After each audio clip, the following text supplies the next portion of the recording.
Dear students, today we are going to discuss about an important rearrangement reaction of ethers and also the estimation method of methoxy groups in ethers.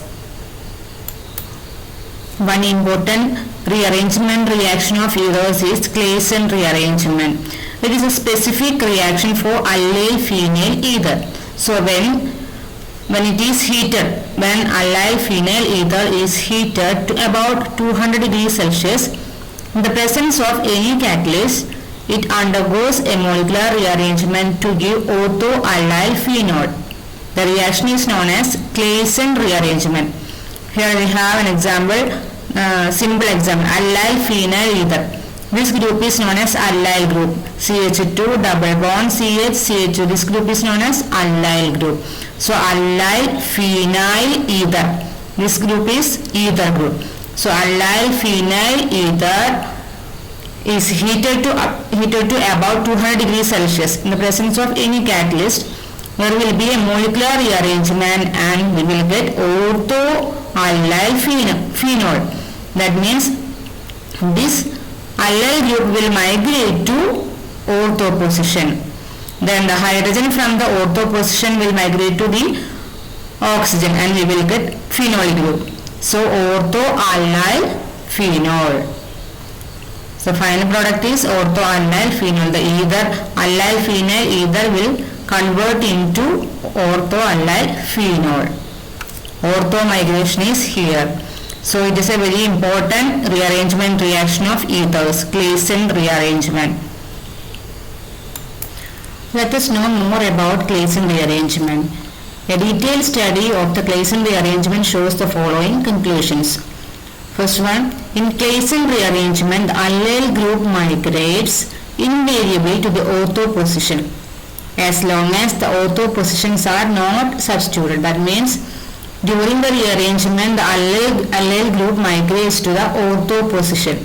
If the ortho position is unoccupied, that means if there is no substituent on the ortho position, then only the allyl group migrates to the ortho position. So another conclusion is there is an inversion of the allyl group during the rearrangement. The carbon atom 3 in the starting compound gets linked to the aromatic ring in the product. This is confirmed by the following example and proved by isotopic labeling studies. So another conclusion is during the migration there will be an inversion of the allyl group. So here we have allyl phenyl ether, which on heating we will get 2-allyl phenol or ortho-allyl phenol. That means in the starting compound the carbon atom 3 is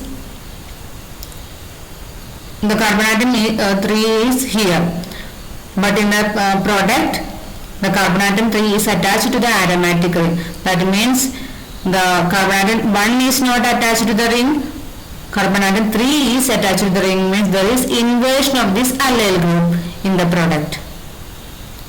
This is not as such attached to the ortho position, but there is some inversion of the allyl group.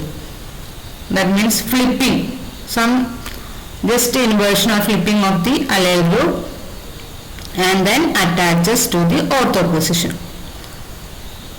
So this can be confirmed by isotopic labeling. Isotopic labeling means by replacing one or more atoms by isotopes from the compound. Then we can trace the path of the reaction. Then we know the mechanism of the reaction. So here we have crotyl phenyl ether. This group is known as crotyl group. CH3, CH double bond, CH, CH2. This is known as crotyl group. So crotyl phenyl ether on heating we will get ortho-methyl allyl phenol. So this one is first carbon, second, third, fourth. On the third carbon there is one methyl group. So that third carbon is directly attached to the phenyl ring. Then we can see one methyl group is attached to that third carbon.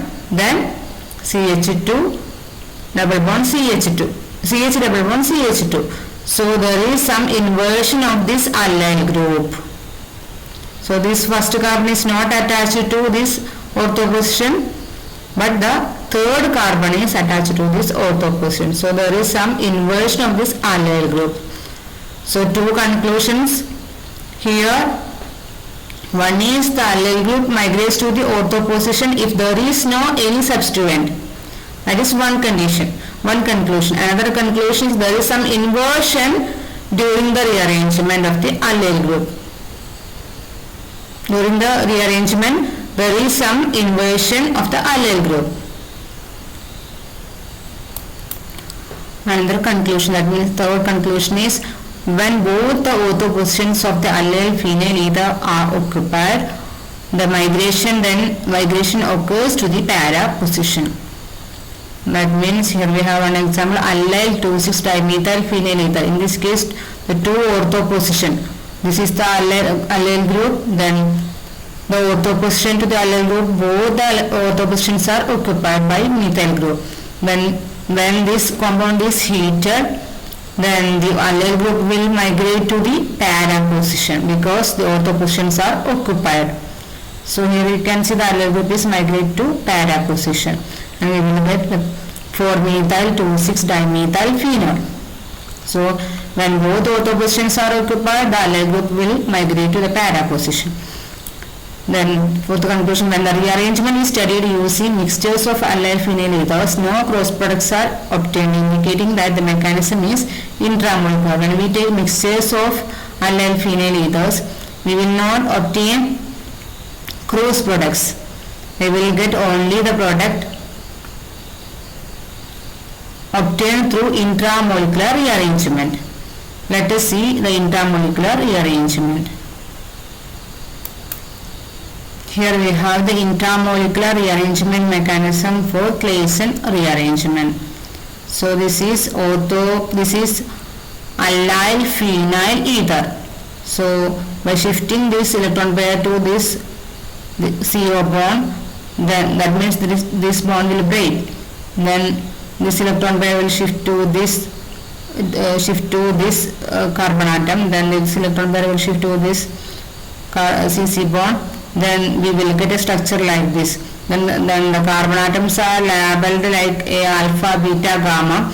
Alpha carbon next to the oxygen atom, then beta, then gamma.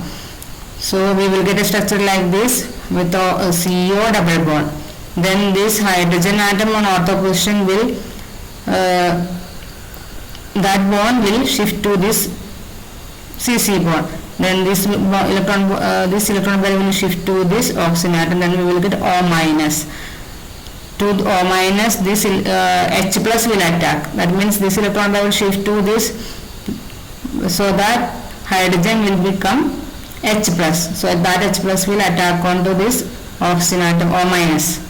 We will get OH.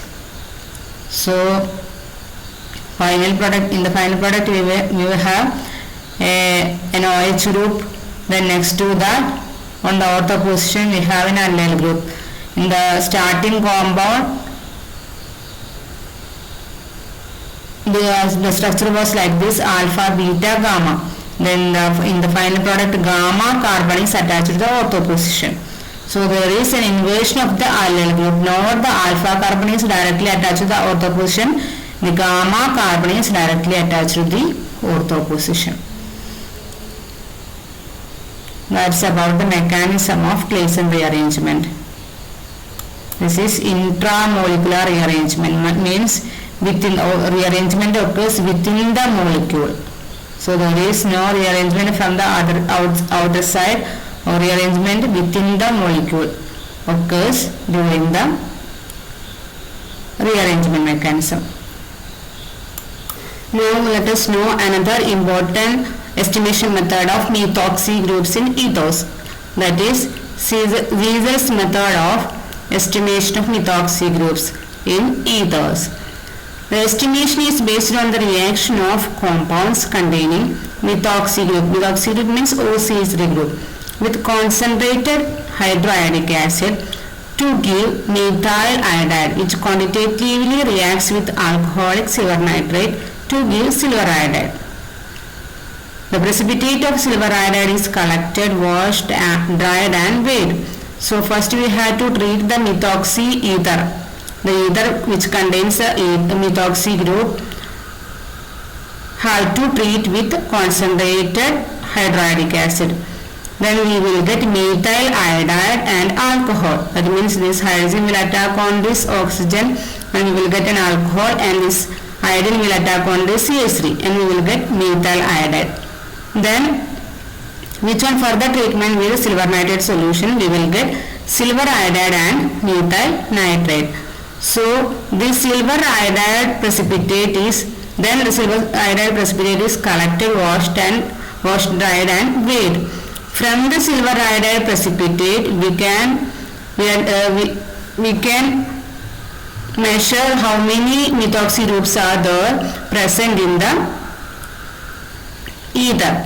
That means silver iodide is obtained, that means this iodine part is obtained from this methyl iodide. In this reaction, this iodide part, silver iodide part is obtained from this methyl iodide. That means iodine is obtained from this methyl iodide, which in turn is obtained from, that means this methyl iodide part is in this methyl iodide, the methyl group is obtained from this methoxy group. So from this example we can understand that from the methoxy group we can obtain silver iodide. If the ether which contains methoxy group, that means if there is one methoxy group is present, then we can obtain 1 mole of silver iodide. So the stoichiometry of the reaction follows the relationship. 1 mole of silver iodide is identically equal to 1 methoxy group. Here we have aryl methyl ether. So on treating with HI we will get phenol and methyl iodide. Which one again treating with silver nitrate we will get silver iodide and methyl nitrate. So this silver iodide is obtained from, that means the iodine part is obtained from this methyl iodide part. Then this methyl iodide part is in turn is obtained from this methoxy. That means methyl part is obtained from this methoxy group.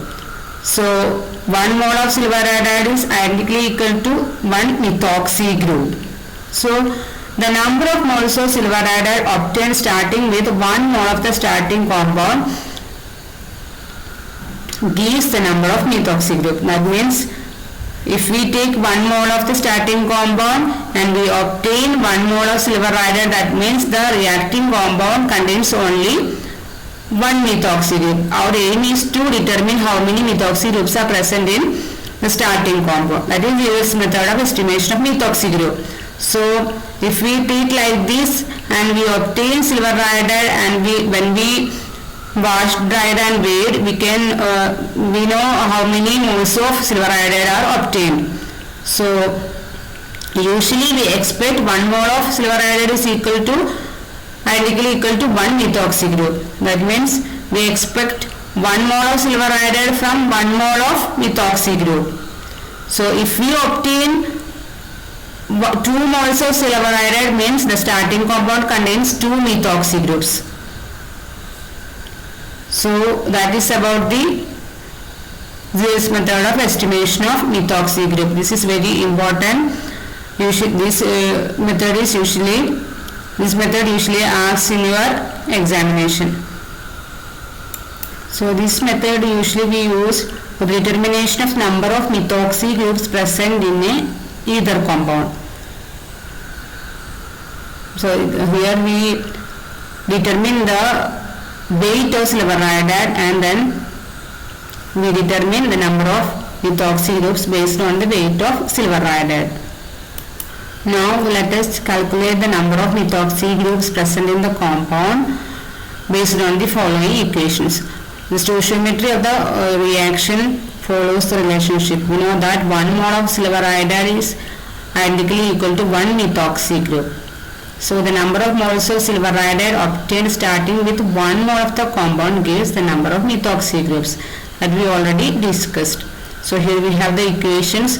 Let the mass of the sample is equal to m1g. So we are taking the ether sample and the mass of that sample is equal to m1g.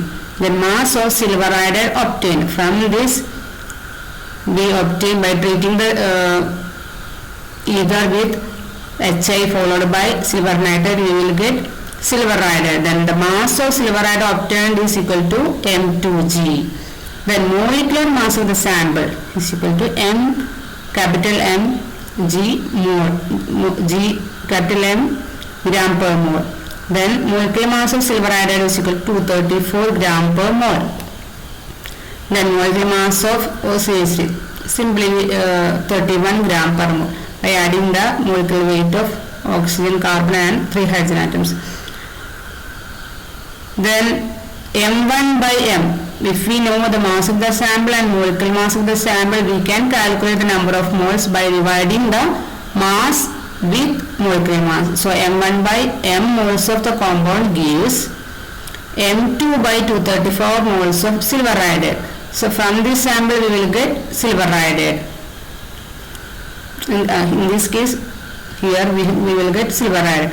So from m1 by m moles of the compound, that gives m2 by 234 moles of silver iodide. The mass of the silver iodide is m2 gram, then molecular mass 234.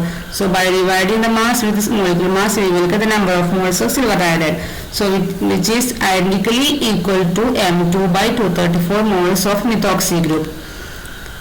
M2 means mass of the silver iodide. So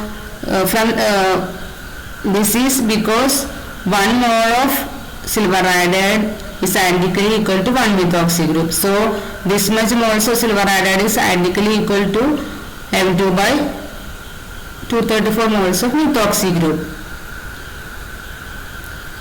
So from this equation we can relate these two. That means from the compound how many from this moles of the compound how many moles of methoxy groups are present, that we can calculate by relating these two equations. That means m1 by m moles of the compound gives m2 by 234 moles of methoxy group. So 1 mole of the compound contains m2 by 234 into m by m1 moles of methoxy group. Relating these two, so this much moles of the compound gives this much moles of methoxy group. So 1 mole gives m2 by 234 into m by m1. Hope you got the idea. That means this much moles is equal to this much moles of methoxy group. So for 1 mole, m2 by 234 divided by m1 by m. So by multiplying m2 by 234 into m by m1 moles of methoxy group. So the number of methoxy groups is groups in the compound is equal to m2 into m by 234 m1. This is the equation for the number of methoxy group that are present in the starting compound. So from this equation we can calculate the number of methoxy group present in the compound. This is the Reverse method of estimation of methoxy group present in an ether compound. So this is very important. You have to know the calculation and the equation. Taking this example, any one example, you can calculate the number of methoxy group by taking the weight of the sample and then noting the number of moles of the compound and methoxy group. So today we discussed Claisen rearrangement and Reverse method of estimation of methoxy group. Thank you.